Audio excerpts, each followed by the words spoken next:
Bom dia a todas, bom dia a todos, bom dia para você que nos assiste pela Pop TV em Sobradinho e Porto Alegre, ou nos escuta pela Cultural FM em Santa Catarina e no Rio Grande do Sul. Sejam todos muito bem-vindos e bem-vindas a mais um ICL Mercado e Investimentos. Hoje é dia de comentar a treta do Banco Master, porque esse novelo é um emaranhado e para onde você puxa fio, tem ali uma ramificação. Então a gente vai tentar, numa missão aqui hercúlea, contar para vocês em 30 minutos o resumo de tudo que está acontecendo com o Banco Master desde o início, desde como ele cresceu, com base no que ele cresceu, como que ele fez para até inflar o seu balanço e tentar ser vendido mais caro para o BRB, e quais relações políticas estão emaranhadas nessa teia de relações do Banco Master até chegar no BRB. E além disso, quais foram os desdobramentos e os problemas que começaram a acontecer a partir desse crescimento acelerado e desse balanço, eu diria, um pouquinho criativo. Além de tudo isso, tem todas as relações que estão ali no meio, como eu falei, que vão se imbricando e do nada a gente puxa um fio ali que vai parar em outro lugar. Então, é uma tarefa difícil explicar isso em meia hora, mas eu vou tentar explicar aqui para vocês. Então, a gente vai passar rapidinho pela agenda hoje, vou passar muito brevemente pelo fechamento, só para a gente não falar que não falou do fechamento, e a gente já entra nessa treta com um clima de fofoca aí também do Banco Master hoje, porque tem coisas ali que muita gente até não sabe em relação a todos esses relacionamentos envolvendo Daniel Vorcaro, tem o Lima também que é sócio dele, e aí a gente vai ramificando e vocês vão entender já já o que eu estou falando. Vamos passar então pela nossa agenda, porque às 5 horas da manhã teve IPC-FIP da segunda quadricemana de novembro, às 5h30 em Portugal, o dirigente do Banco Central Europeu, o Pedro Machado, participou de uma conferência sobre supervisão bancária em Lisboa. Às 8 horas da manhã aqui no Brasilzão teve IPCS das capitais, ontem teve IPCS geral, hoje a gente tem o IPCS das capitais da segunda semana, então da segunda quadricemana de novembro. O Banco Central do Chile divulgou às 8h30 o PIB do terceiro trimestre e às 11h15, daqui a pouquinho, sai a produção industrial de outubro dos Estados Unidos, aqui com asterisco, porque pode ser que não saia devido aí ao imbróglio e a tentativa de normalizar os indicadores econômicos depois da paralisação do shutdown. Meio-dia, daqui a pouco também, depois do almoço ou na hora do almoço, o Departamento do Comércio divulga encomendas à indústria de agosto. E meio-dia também nos Estados Unidos tem índice de confiança das construtoras de novembro. Às 13 horas, quem divulga o PIB do terceiro trimestre é a Colômbia.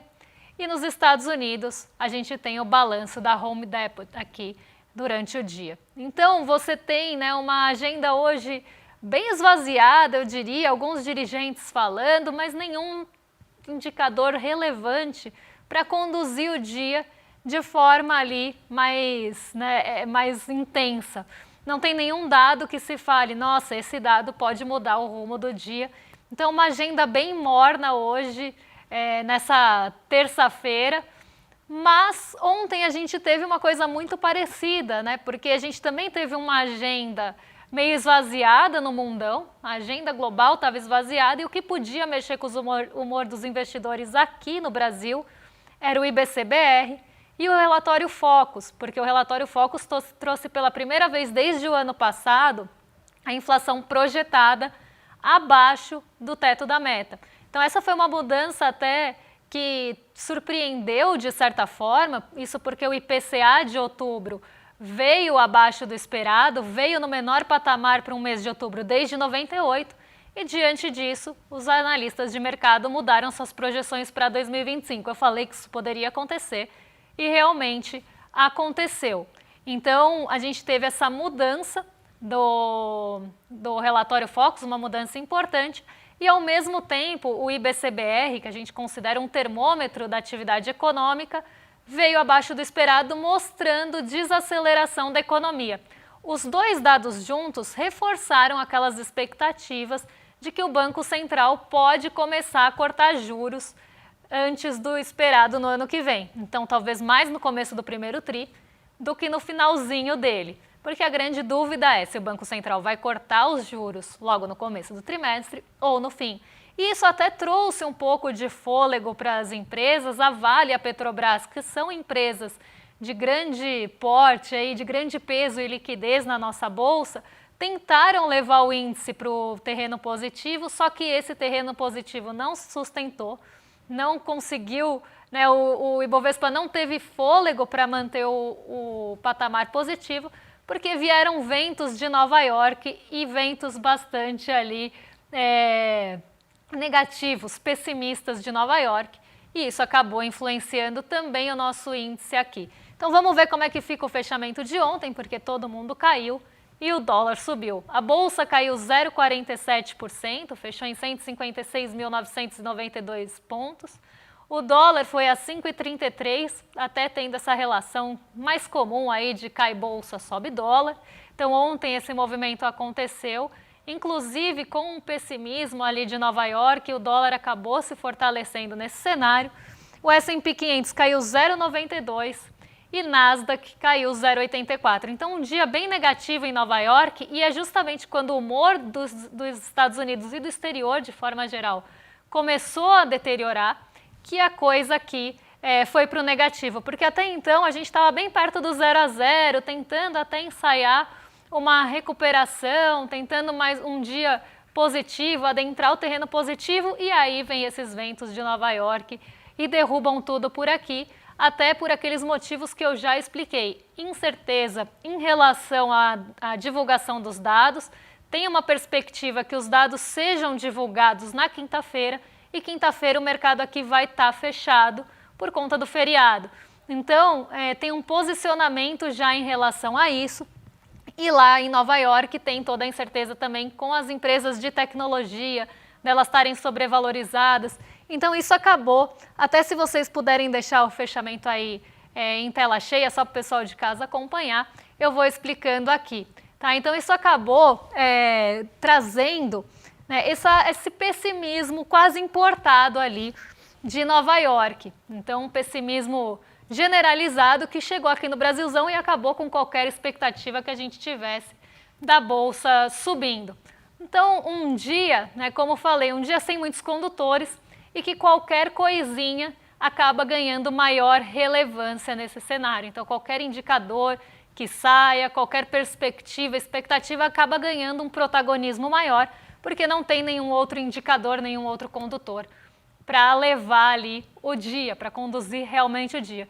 Então, um dia de quedas generalizadas e alta do dólar, fortalecimento do dólar não só frente ao real, mas também outras moedas emergentes e até seus pares.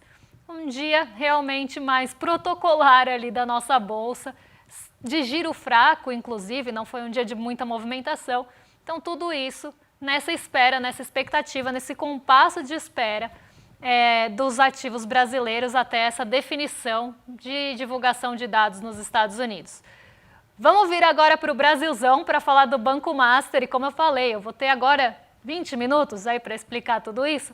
Vou tentar, e se eu não conseguir chegar até o final, amanhã a gente encerra esse assunto, porque é um assunto extenso. Hoje a Polícia Federal prendeu o Daniel Worcário e o Augusto Lima, eles são sócios e donos do Banco Master, e esse imbróglio ele já estava acontecendo desde abril. Para quem acompanha aqui o programa, a gente já vem falando sobre o Banco Master desde aquela tentativa de compra do BRB. Quem também faz parte do Investidor Mestre já conversou bastante comigo sobre Master, porque as pessoas têm muita dúvida em relação aos títulos do banco, porque muita gente comprou um CDB, colocou o dinheiro em algum CDB também que é pertencente ao Banco Master, e isso gera dúvidas e acaba gerando também preocupação nas pessoas. Então a gente já falou bastante sobre Banco Master lá no Investidor Mestre, nas reuniões que a gente tem às terças-feiras, porque é uma preocupação das pessoas. E isso faz parte, inclusive, de como o Banco Master cresceu, porque o Banco Master cresceu com políticas muito agressivas ali, não só de marketing, mas de ofertar esses títulos acima da média para captar dinheiro. E conforme eles iam se enrolando, vocês vão ver isso daqui a pouquinho, conforme o Banco Master foi se enrolando, ele começou a emitir títulos para pagar quase as dívidas anteriores, ele emitia títulos com mais percentual do CDI, com mais remuneração, para atrair esse capital e pagar as dívidas de curto prazo, porque ele tem um descasamento ali entre o que ele tem para pagar e o que ele tem de ativo, né, o que ele tem dentro da composição do banco. Vai ficar mais claro quando a gente passar para vocês pelo painel que eu montei para ficar de apoio e vocês acompanharem comigo esse desenrolar de história que não é simples e a gente tem que dar alguns passos atrás para explicar isso para vocês. Então vamos começar tentando entender quem é quem nesse caso, porque tem vários atores, tem uma série de bancos e entidades que acabam entrando nessa história. Eu acho que é importante que a gente entenda quem é quem. Então vamos colocar aqui na tela para o pessoal de casa acompanhar quem é quem no caso do Banco Master.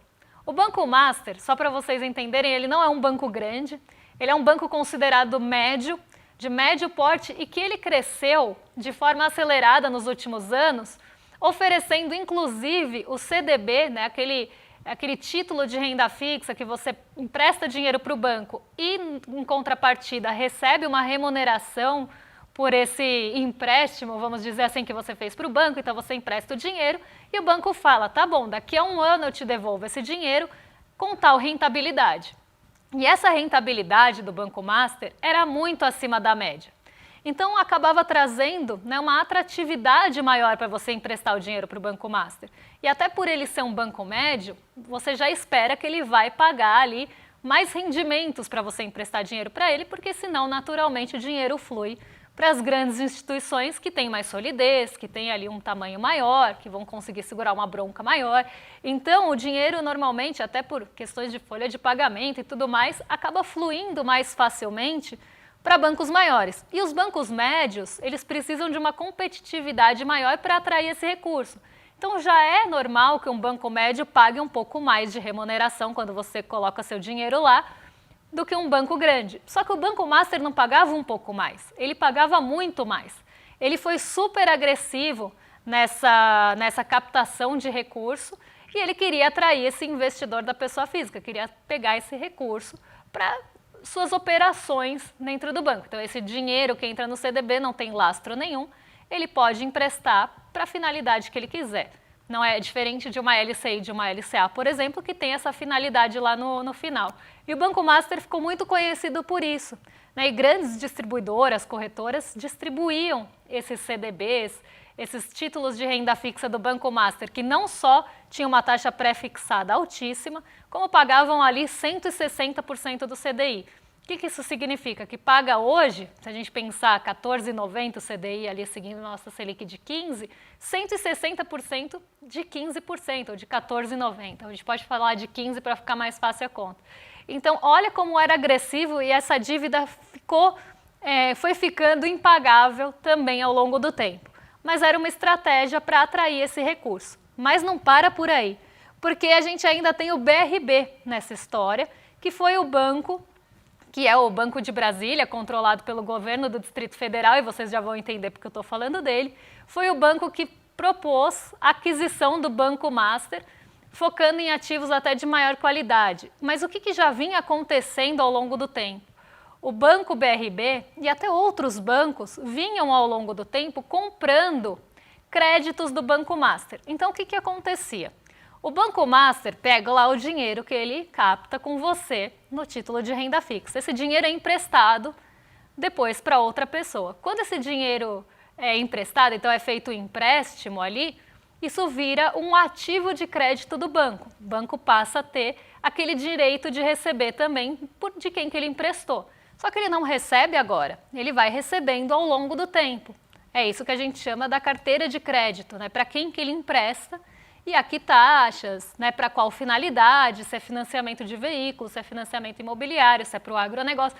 Isso é o que a gente chama de carteira de crédito do banco. É tudo que ele empresta de dinheiro, que ele tem ali de negócio, de empréstimo de dinheiro, de crédito mesmo.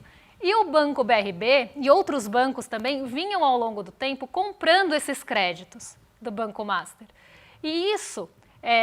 comprar a carteira de crédito de um banco, só para vocês entenderem, a pessoa vai ali, tem um financiamento de 20 anos, de 10 anos, de 5 anos. Então ele tem aquele dinheiro a receber ao longo do tempo. Quando ele vende isso, ele normalmente vende por uma taxa um pouco descontada, né? Então por um preço descontado, mas ele recebe tudo de uma vez, então ele não vai receber ao longo do tempo. E o BRB ele vinha fazendo isso ao longo dos anos, e principalmente no fim do ano passado e no começo desse ano. Então já era uma coisa estranha o BRB está comprando esses créditos do Banco Master, ainda mais se ele tinha intenção de comprar lá depois. Então guardem essa informação. Vamos passar aqui pelos nossos outros atores do sistema financeiro. A gente tem o FGC, que é o Fundo Garantidor de Crédito, ele é uma entidade privada e que acaba ali sendo mantida pelas próprias instituições financeiras. E por que ele entra nessa história? Porque é o FGC que vai salvar essas pessoas que têm CDB hoje do Banco Master. Então, a partir do momento que ele é liquidado, o FGC vai ter que pagar esses credores. Então, quem emprestou dinheiro para o Banco Master, em até 250 mil por emissor e por CPF. Aqui no caso, por emissor é o Banco Master e por CPF é o CPF de quem emprestou dinheiro para o Master. Então, ele entra nessa história até porque ele que vai ter que pagar esses credores. E o FGC ele é uma entidade mantida pelos próprios bancos. Então, de tudo que o banco capta, um pouquinho vai para manter o FGC. E existe até agora uma discussão que começou por esse caso do Banco Master de uma mudança de regra do FGC, porque se o banco começar a fazer negócios muito arriscados, então emitir títulos ali a 160, muito fora da curva, então ali a média é 110% do CDI para aquele banco com aquela característica, ele emite a 160, o FGC vai falar, peraí, você está falando que você paga 160% de uma taxa ou vai pagar 20% ao ano e você está ainda usando o FGC como marketing, porque você fala, pô, mas se não der certo, o FGC está lá para cobrir, não tem problema. E aí, com o caso do Banco Master, que isso ficou muito explícito, o FGC falou, não, peraí, a gente tem que salvar os credores, a gente que vai pagar aí até os 250 mil por CPF, mas vamos lá, né? Os bancos médios estão fazendo emissões super arriscadas e jogando na conta do FGC, falando que não tem problema porque qualquer coisa o FGC salva como se fosse um seguro ali. E aí, a partir do ano que vem, os bancos que tiverem essa postura vão ter que contribuir mais com o FGC. Mas vamos seguir aí, porque ainda tem os bancos privados que tentaram ali negociar também o Banco Master, então para evitar que a estatal, que a compra e a solução passasse por uma estatal ali pelo BRB, que é o Banco de Brasília, e até para evitar e limitar, mitigar os impactos sistêmicos, os bancos privados também discutiram algumas saídas que poderiam ser feitas em relação ao Master, então tinha mais gente ali também de olho nisso e nesse negócio. E o Banco Central do Brasil, ele é o regulador responsável para acompanhar essa situação, autorizar as transferências, controle e intervir, em último caso, a liquidação, que foi onde a gente chegou hoje. Então é importante a gente conhecer esses atores para ver o que vem depois. Só que a gente entra agora nos atores políticos e na teia de relações do Banco Master, e que aqui a gente separou algumas, mas a gente vai puxando o fio, e eu fui puxando o fio ali hoje de manhã, e tenho feito esse trabalho ao longo do tempo, porque essa treta do Banco Master não é de hoje. Isso está se arrastando já há quantos meses aqui? Há 7 meses, pelo menos, né? Então, essa teia de relações, conforme você vai puxando o novelinho ali, vai saindo fio para tudo quanto é lado. Se puxar o fio, não sobra ninguém. Então, vamos lá, vamos entender o Daniel Vorcaro. O Daniel Vorcaro, que foi preso hoje, ele é controlador do Master e ele tem ligações políticas com Ciro Nogueira e Antônio Rueda. Tem o Augusto Lima, que é sócio do Master, casado com a ex-ministra Flávia Pérez, que antes chamava Flávia Arruda, e que tem vínculo político com o governador Ibanez Rocha, que é do Distrito Federal e controlava quem? O BRB, que queria o quê? Comprar o Master. Então vamos guardar aqui também. E aí tem a Natália Vorcaro, casada com o advogado e pastor Fabiano Zettel, que também é dono de um fundo de investimento chamado Moriá, e em 2022 o Zettel foi o maior financiador individual da campanha e da candidatura do Jair Bolsonaro à presidência. Então a gente fez aqui até um esquema para vocês entenderem essas relações. Então tem o Daniel Vorcaro, que é ali ligado ao Ciro Nogueira e ao Antônio Rueda que também está sendo, e Ciro Nogueira também estão sendo investigados, né, e tem todo aquele, tem ligações ali, né, com outras operações, não só essa Compliance Zero, que foi a que liquidou o banco hoje, mas aí o Daniel Vorcário tem a sua irmã, que é, ali vamos descer aqui o fio, a sua irmã Natália Vorcário, casada com o pastor Fabiano Zettel, que é dono de um fundo de investimento e que também foi o maior financiador da campanha do Bolsonaro. Então essas são as figuras que a gente estava falando agora há pouco. E além disso, ele tem ali o seu sócio, que é o Augusto Lima, que está ali em cima, que é casado com a Flávia Pérez, que é ex-ministra também do governo Bolsonaro, Flávia Pérez ou Flávia Arruda, porque algumas pessoas conhecem ela assim, então é importante falar aqui. E você tem a Flávia Pérez ligada ao Ibanez Rocha, que aí sim controla o BRB, que queria comprar o Master. E aí que entra, né, dentro dessa teia de relações, uma coisa muito esquisita, porque o Banco BRB vinha ali limpando o balanço do Banco Master, ele vinha comprando esses créditos. Então o que ele estava fazendo? Ele pegava o direito a receber daqueles créditos do Banco Master ao longo do tempo, comprava, passava a ter o direito a receber dos créditos, então conforme as pessoas iam pagando, quem ia receber é quem comprou o direito do crédito, e com isso injetava dinheiro no Banco Master hoje. Então você pega um direito a receber ao longo do tempo, com um dinheiro que você paga hoje, claro que com um descontinho, ali do Banco Master. Então você injeta dinheiro no Banco Master e o Banco Master vai ficando inflado. Ele vai ficando com o seu patrimônio inflado ao longo do tempo, porque você está tirando o crédito, limpando o balanço do banco, é como se tivesse um caderninho do fiado. Então você tem ali o caderninho do fiado com todo mundo que deve para você. Você dá esse caderninho para o fiado para outra pessoa comprar, então ao invés de você cobrar daquelas pessoas, você dá o direito de outra pessoa cobrar e outra pessoa receber, e essa pessoa paga pelo caderninho do fiado. Então ela vai pagar uma quantia em dinheiro ali com desconto, e esse dinheiro entra de uma vez e não ao longo do tempo. Quando esse dinheiro entra de uma vez, ele infla o patrimônio do banco, porque entrou uma quantia de dinheiro de uma vez só, ao invés de entrar ao longo do tempo. E além disso, você no banco que originou os créditos, você arranca a página do fiado, então aquelas pessoas já não devem mais para você. Você limpa o balanço do banco e infla o patrimônio. Para depois o banco tentar comprar mais caro, porque inflou o patrimônio, então já começa a ficar esquisito aí, mas mais ainda com todas essas relações políticas que a gente falou aqui. Além disso, né, quando você tem o Banco Master aí, ele comprou 2 bancos recentemente, também com desconto, o que acabou entrando como, né, até equivalência patrimonial, e essa compra com desconto depois entra ali esses bancos que foram comprados por eles, que é o Voiter, o antigo Voiter Indusval, mas que depois passou a chamar só Voiter, e o Will Bank. Esses 2 bancos, eles entraram também no patrimônio do Master, foram comprados com desconto e depois inflaram esse balanço. Então, ao longo do tempo, a gente vê, né, que o banco vai fazendo algumas operações para ficar ali com o seu patrimônio inflado para depois ser vendido para um banco em Brasília. O que é muito esquisito, seria esquisito se não fossem as relações que a gente viu agora. Além disso, né, eu já falei dessa questão da captação agressiva, você ainda tem, né, essa compra vantajosa dos bancos com desconto e que depois entram ali, como eles foram comprados com desconto, quando eles entram no balanço, eles entram com um valor um pouquinho maior e isso entra como uma compra vantajosa, o que aumenta artificialmente o lucro no curto prazo. E aí é que vem também uma outra coisa muito curiosa do Banco Master, que são os FDICs e os direitos creditórios. Porque o Banco Master tinha também, dentro do seu patrimônio, né, dentro dos ativos que compunham ali o banco, direitos creditórios. O que é o direito creditório? Eu tenho um direito a receber. Um direito a receber, por exemplo, de um precatório. Eu não sei quando eu vou receber esse precatório, está muito nebuloso, eu sei que eu vou receber um dinheiro, mas não sei quando.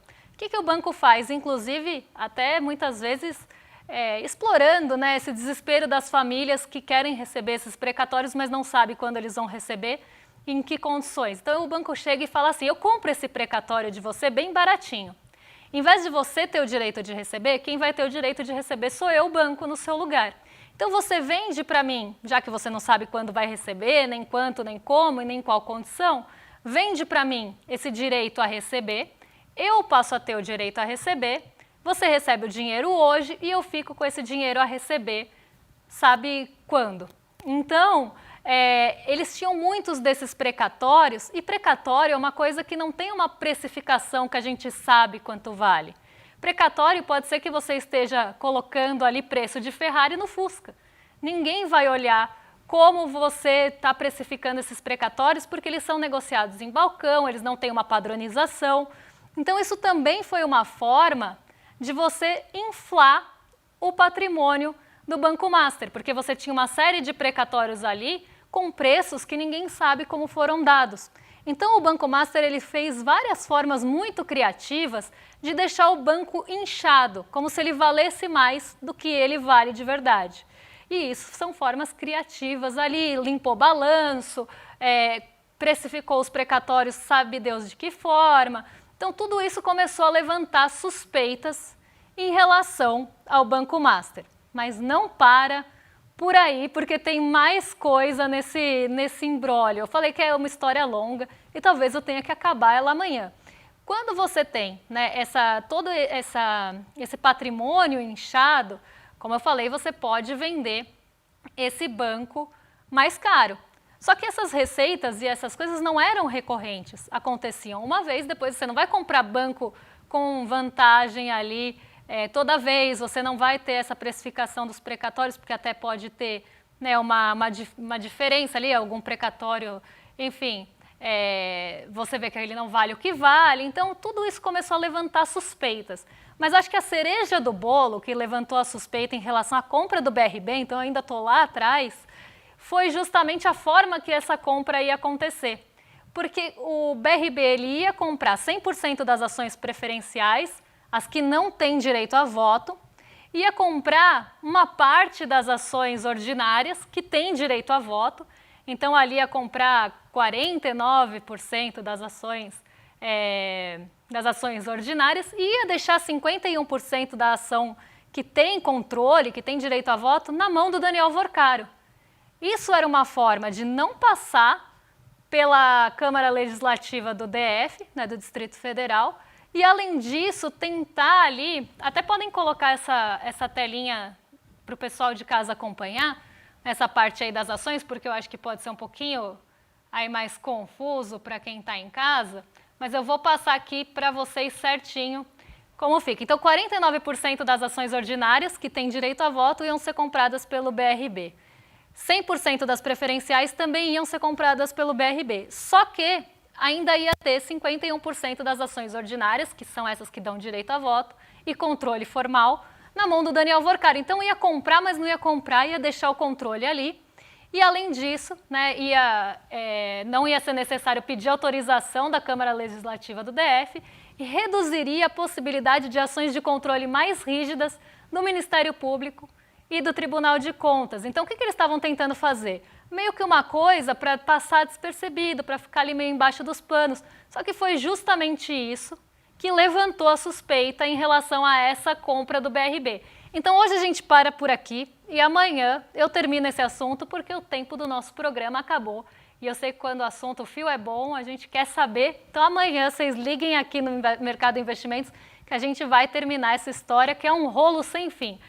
Agora eu quero convidar vocês para entrarem em iclmercado.com.br para se inscreverem na nossa aula, lançamento da nossa pós Teoria Crítica da Sociedade, que vem cheia de novidades, vem com parceria com a Universidade em Milão. Então, assim, vai ser uma pós com muitas novidades e muita coisa boa, professores renomadíssimos, quase ali uma titulação, né, com uma instituição de fora. Tem ali muita coisa nova e você quer saber sobre o programa, quer assistir a aula inaugural, a aula magna, quer ficar por dentro de tudo, é só se inscrever aqui ou clicar com o QR Code no cantinho da tela, que você já se inscreve, é lembrado e ganha acesso à aula no dia 27 de novembro, quinta-feira, às 8 horas. Agora eu entrego para os nossos vizinhos de cima, para o Rolê ICL, com o William De Luca e Guga Noblar, e eu volto amanhã para terminar esse fio do Banco Master que olha, só vai ladeira abaixo. Quando a gente acha que chegou no fundo do poço, a gente abre o porão do fundo do poço. Então um beijão e até lá, pessoal! A emancipação exige mais do que redistribuir renda. É preciso reconstruir o mundo. Essa ideia de Nancy Fraser resume bem o que propõe a teoria crítica da sociedade. E é o que o novo curso do ICL quer fazer. Formar gente que não aceita pouco. Gente que quer atuar para mudar a sociedade de forma profunda e real. Dia 27 de novembro, quinta-feira, às 8 da noite. Começa essa pós-graduação feita para quem quer pensar e agir. Fala pessoal, tudo bem? Leandro Demore aqui para dar uma notícia incrível. O ICL tem sua própria revista digital, a revista Liberta, um novo espaço de jornalismo profundo, crítico, com a nossa cara, feito para quem quer entender o Brasil e o mundo além da superfície. Na revista Liberta, você vai encontrar os maiores articulistas e colunistas com análise sobre política, cultura, atualidades e, claro, muito pensamento crítico. Esse vai ser o nosso espaço semanal de reflexão em profundidade. Faça agora mesmo a sua assinatura. Acesse icl.com.br/revista. E se você já é aluno ou aluna de algum curso do ICL, tem um benefício especial para fazer parte disso com a gente. Um desconto exclusivo para garantir a sua assinatura. Revista Liberta é o ICL em profundidade.